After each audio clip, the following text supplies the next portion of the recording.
So I watched In the Mood for Love first, and then I watched Lost in Translation.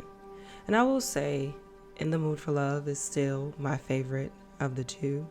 But one thing on my rewatch of both films that I truly enjoyed was studying how each film captured this feeling of longing, this tension, this build, and these moments that these characters who know that they cannot be together for whatever reason find themselves drawn to each other.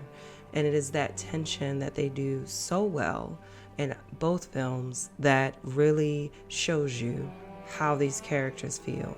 We never really see them embrace. We have these close shots. They rarely touch to signal and show the viewer that there is something that cannot be done, but is felt immensely between the characters. This scene right here in Lost in Translation is one example of how the characters find themselves playing pretend.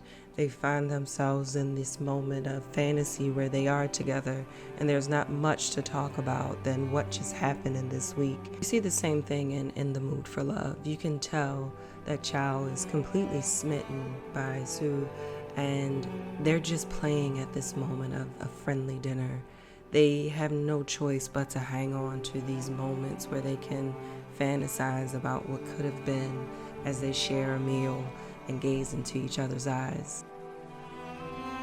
And in The Mood for Love, we see Sue and Chow fall in love because they've both been betrayed by their respective partners. They find this comfort in that betrayal that brings them together. Lost in Translation, Bob and Charlotte are really brought together by the distance and the void that is felt in that distance. We see these characters fall in love, feel the tension, pull away, come close again.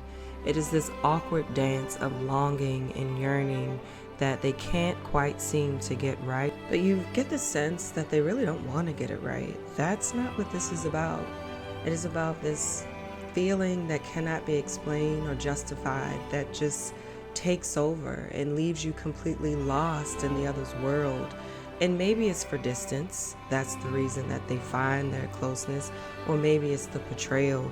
But it doesn't really matter how they got there. You can tell that they are really excited to be there.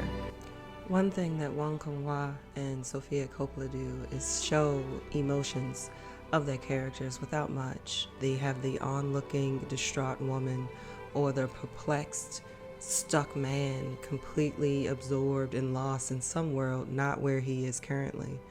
And then we have the moment, the point of no return, where the characters finally realize that this is not going to work. The fantasy of it all is dissipating before their eyes, and they have no choice but to say goodbye. And really pay attention to the goodbye scenes in each film. They could almost be placed on one another. That's how equal in emotion and honestly the framing that you see. This is absolutely beautiful. The wide angle shot where you see the world moving on in the midst of their goodbyes. The closeness, the intimacy, the final moment of truth has been let go.